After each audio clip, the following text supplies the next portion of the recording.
Hello students. आज हम लोग बात करेंगे सिक्स वेरिएबल के मैप की। तो देखिए, के मैप जो है अभी तक आप लोग 2, 3, 4, 5 वेरिएबल्स के पढ़ चुके हैं। सारे रूल्स और रेगुलेशन जितने आपने अभी तक पढ़े हैं वो सारे सिक्स वेरिएबल के मैप के लिए भी वैसे ही रहते हैं। केवल इसमें जो मेन है कि सिक्स वेरिएबल का जो के मैप होता है आपका सिक्स वेरिएबल्स के मैप, ठीक है। इसमें क्या होता है कि चूंकि जो बूलियन फंक्शन है वो 6 वेरिएबल का है, तो अगर नंबर ऑफ इनपुट वेरिएबल 6 है तो के मैप में जो बॉक्सेस होंगे वो कितने होंगे, ये हम लोग पढ़ चुके हैं, 2 की power n, where n is the number of input variable. तो 2 की पावर 6 मतलब हो गया आपका 64। तो 64 बॉक्सेस का आपको के मैप बनाना है, ठीक। तो मेन ये है कि सिक्स वेरिएबल का के मैप कैसे बनाएंगे वो आप सीख लीजिए। उसके दो मेथड होते हैं, दोनों में बता देता हूँ आपको। और उसके बाद मार्किंग करके और वो सारी चीज़ें तो आप लोगों को आती हैं। तो देखिए, इसका जो पहला मेथड और दूसरा, दो मेथड होते हैं, ठीक। मान लीजिए जो फंक्शन हमारा दिया हुआ है वो उसमें variable A B C D E और एफ, ये 6 वेरिएबल जो है का के मैप हम लोगों को बनाना है। अब इसको बनाने के देखिए दो तरीके हैं। पहले हम लोग फर्स्ट मेथड की बात करते हैं। फर्स्ट मेथड, इसमें आप क्या कीजिए कि आपने जैसे 4 वेरिएबल के मैप बनाए हैं ना, वैसे ही आप यहाँ पे 4 वेरिएबल वाले 4 मैप बना लीजिए, ठीक। तो मान लीजिए हमने कहा कि एक ये बन गया 1, फिर ये हो गया 2, फिर यहाँ बना लीजिए ये हो गया तीसरा मैप 4 वेरिएबल का, और ये हो गया चौथा मैप, ठीक। अब इसमें आपको क्या करना है कि देखिए, ये पहले इसको पूरा कर लीजिए। ये हो गया, ये हो गया और ये हो गया। ये एक 4 वेरिएबल का बन गया। फिर ऐसे इसको हम कर लेते हैं, ये ऐसी 4 रोज और 4 कॉलम में ये 4 वेरिएबल के मैप हम ड्रॉ कर लेते हैं, ठीक है। ये हमने ड्रॉ कर लिया और इसको भी ऐसे कर दीजिए। 1 रो, 2, 3, 4 रो ये हो गई और कॉलम आपने कर दिया इस तरह से, ठीक। अब ये 4 वेरिएबल के हमने 4 मैप बनाए। अब हमने क्या किया, हमने कहा कि भाई इसमें जो वेरिएबल हमने लिया है, सपोज कीजिए जैसे हम लोग अभी तक लेते आए हैं, तो सी डी ई एफ हमने इधर ले लिया, ठीक। सिमिलरली सेम चीज यहाँ पे सी डी ई एफ, ठीक। ऐसे ही यहाँ पे हो गया ये सी डी और इधर ई एफ, और यहाँ पे हो जाएगा ये सी डी और ई एफ, ये हो गया। अब जैसे आप 0, 0, 0, 1, 1, 1, 1, 0 करते आए हैं, वैसे ही आप कर दीजिए। इसमें कहीं कोई चेंज नहीं होना है, ये हो गया। ऐसे ही बाकी दोनों में भी कर दीजिए, 0, 0, 0, 1, 1, 1, 1, 0। सिमिलरली 0, 0, 0, 1, 1, 1, 1, 0। एक बार आप बॉक्स से समझ जाएंगे ना, आपको ये लग रहा होगा कि नेसेसरी टाइम लग रहा है इसमें, लेकिन एक बार आप समझ जाएंगे तो आप देखिएगा सिक्स वेरिएबल के मैप सॉल्व करना कहीं भी मुश्किल काम। को कुछ लोग बताएंगे इसको ऐसे फोल्ड कर दीजिए, फिर कहेंगे पहले वर्टिकल फोल्ड कीजिए फिर हॉरिजॉन्टल फोल्ड कीजिए, उन सब की कोई ज़रूरत नहीं है। आप इस मेथड से करिए या इसके बाद वाला जो दूसरा मेथड बताएंगे, आपको कहीं कोई कंफ्यूजन कहीं पे आएगा ही नहीं, ठीक। ये आपने बना दिए 4 वेरिएबल के मैप, तो सी डी ई एफ तो इसमें कवर हो गए। अब क्या है, ये जो ए बी है, ठीक है। तो आप क्या कीजिए, इन चारों को, आपने कहा कि ये पहला के मैप हमारा हो गया ए बी इक्वल टू 0, 0, ठीक। ये वाला के मैप हो गया हमारा ए बी इक्वल टू 0, 1। ये कॉलम इसके लिए, ये कॉलम इसके लिए। देखिए, ये हमने 4 वेरिएबल के 4 मैप बना दिए। अब इसके बाद हम क्या करेंगे कि इसके बाद हम ये लिख देते हैं ए बी इक्वल टू 1, 0, और फिर ये हो गया आपका ए बी इक्वल टू 1, 1, ठीक है। अब ये आपके टोटल जो है, देखिए 4 वेरिएबल तो यहाँ कवर हो गए, सी डी ई और एफ। और ए बी के लिए हमने लिख दिया ए बी इक्वल टू 0 0, ये कॉलम हो गया, ए बी इक्वल टू 0 1 ये कॉलम हो गया।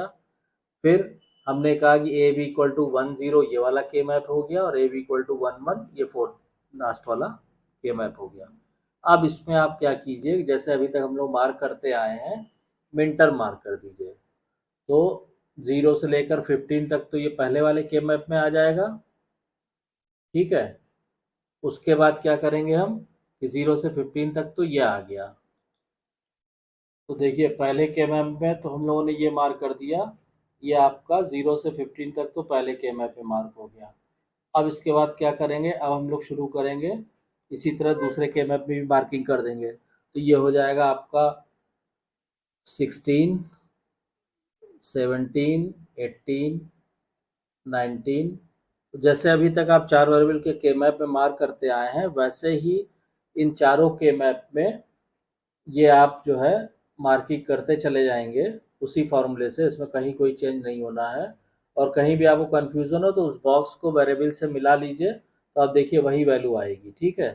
फिर इसी तरह ये तीसरे वाले में हम यहाँ से 31 हो गया, अब 32 33 34, इस तरह से आप क्या करेंगे, पूरे में 0 से लेकर और 63 तक आप मिंटर मार्क कर लेंगे।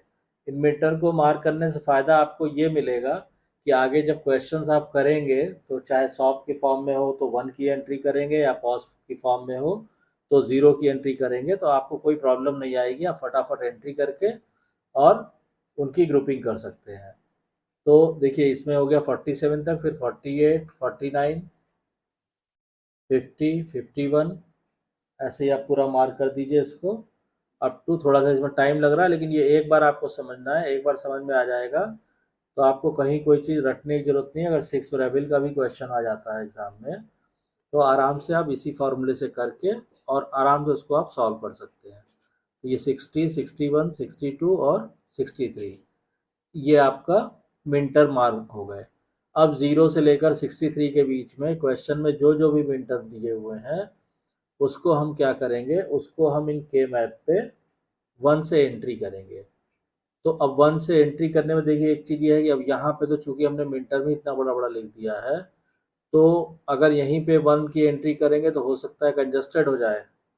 या दूसरा ऑप्शन हम ये भी कर सकते हैं, दोबारा से ड्रॉ करेंगे तो नेसेसरी आपका टाइम वेस्ट होगा। तो दूसरा ऑप्शन हम ये कर सकते हैं कि इन मिन टर्म को इरेज कर दें, क्योंकि इस पे अगर अच्छा एक बार हम करके देखते हैं कि सपोज कीजिए मिन टर्म जो क्वेश्चन में दिया हुआ है वो पहला दिया हुआ है हमारा से 0 दिया है 1 दिया है। तो इस तरह से अगर हम एंट्री करके देखते हैं, अगर मान लीजिए ज़्यादा कंजस्टेड नहीं हो रहा है और आपको समझ में आ जा रहा है तो हम इसी के अंदर आपको समझा देंगे, और नहीं तो फिर ये जो मिन टर्म हमने लिखा है इनको इरेज करके फिर से आपको समझाते हैं। और इसमें एक चीज़ आपको ये बताएं कि देखिए इसमें कहीं कोई दिक्कत तो आपको नहीं आ रही होगी। इसके अलावा इनमें अभी इसका इसमें थोड़ी सी आपको दिक्कत आएगी अभी जब हम इसकी ग्रुपिंग करेंगे, क्वाड को या ऑक्टेट को या पेयर को या 16 के ग्रुप को, उसको जब हम बनाएंगे तो आपको थोड़ा सा डिफिकल्ट लगेगा। तो जो हम सेकंड मेथड इसका पढ़ाएंगे नेक्स्ट लेक्चर में वो और आसान है। मान लीजिए 0 पे 1 दिया है, फिर यहाँ 1 दिया है, फिर हमने कहा कि देखिए अगर यहाँ यहाँ 1 मार्क कर रहे हैं तो ये हम क्या करते हैं, मिन टर्म को इरेज कर देते हैं, थोड़ा साफ हो जाएगा तो आपको समझने में आसानी रहेगी। तो पहले इन सारे मिन टर्म्स को इरेज कर दें, ठीक है। ये इरेज हो गया। अब इस वाले दूसरे के मैप में आ जाइए। हालांकि इसमें अननेसेसरी टाइम ही लग रहा है, तो ठीक है इतना करते हैं। उसके बाद जो है अब हम लोग मार्क करके देखते हैं कि कैसे होगी ग्रुपिंग, ठीक है। अब मान लीजिए हमने कहा कि जो क्वेश्चन में दिया हुआ है वो 1 यहाँ पे दिया है, ठीक है, फिर एक 1 यहाँ पे दिया है। तो अब ये दोनों 1 जो है वो एडजेसेंट हो गए। क्यों एडजेसेंट हो गए आप देख लीजिए, केवल एक वेरिएबल का डिफरेंस है, इसलिए ये दोनों 1 एडजेसेंट हो गए, दे आर एडजेसेंट सेल, ठीक। अब इसके बाद हमने मान लीजिए दिया हुआ है कि ये एक क्वाड दिया है, कहाँ पे हमने मार्क किया, ये एडजेसेंट सेल हो गया। अब जो क्वाड दिया हुआ है वो मान लीजिए दिया है यहाँ पे, हमने मार्क किया 1 1 1 1, ये 4 का एक क्वाड बन गया। फिर हम ये 1 1 1, ये एक क्वाड बन गया। फिर नीचे वाले के मैप में दिया हुआ है 4 का, तो ये 1 1 1 1, ये क्वाड बन गया। और इन 4 का दिया हुआ है 1 1 1 1, ये क्वाड दिया हुआ है। ठीक, अब ये चारों एडजेसेंट होंगे। आप इसमें टॉप टू बॉटम और लेफ्ट टू राइट ट्रेवल करके देख लीजिए, हमेशा एक चेंज होगा। तो ये चारों मिलके एक 16 का एडजेसेंट ग्रुप बनाएंगे। ये चारों क्वाड मिलके 16 1 का एक एडजेसेंट ग्रुप बनाएंगे। तो इस तरह से आप जो है ग्रुपिंग कर सकते हैं। और अगर इसमें आपको थोड़ी सी भी दिक्कत आ रही है तो अभी जो सेकंड मेथड हम आपको पढ़ाएंगे नेक्स्ट लेक्चर में, वो आपको और आसान हो जाएगा ग्रुपिंग करने में। अब मान लीजिए यहाँ 1 1 1 1 दिया है और इसमें भी 1 1 दिया है, तो ये 4 और ये 4 ये मिलके एक ऑक्टेट बना लेंगे। ठीक है, तो इस तरह से आप ग्रुपिंग करके और सिंप्लीफाइड बुलियन फंक्शन को आराम से निकाल सकते हैं। तो आई होप कि आपको ये क्लियर हो गया होगा। और अगर इसमें ज़रा सी भी यहीं ग्रुपिंग में थोड़ी सी डिफ़िकल्टी होती है, क्योंकि इसमें आपको सोचना पड़ता है कि हमने वर्टिकली इसको इसके ऊपर रख दिया, फिर हॉरिजॉन्टली ऐसे फोल्ड कर लिया। तो इन सब चक्करों में बचने के लिए अभी जो सेकंड मेथड आपको नेक्स्ट लेक्चर में हम पढ़ाएंगे, चाहे तो आप उस मेथड से भी कर सकते हैं, चाहे तो इस मेथड से भी कर सकते हैं। जो भी मेथड आपको आसान लगे उससे आप कर लीजिए। तो आई होप कि आपको वीडियो कंटेंट पसंद आ रहा होगा। अगर वीडियो कंटेंट पसंद आ रहा है तो प्लीज़ वीडियो को शेयर कीजिए, लाइक कीजिए, चैनल को सब्सक्राइब कीजिए और नोटिफिकेशन बेल को ऑन कर दीजिए, ताकि जब भी नेक्स्ट वीडियो चैनल पे अवेलेबल हो उसकी इन्फॉर्मेशन आपको तुरंत मिल जाए। तो उस हिसाब से आप अपनी स्टडी को प्लान कर सकते हैं।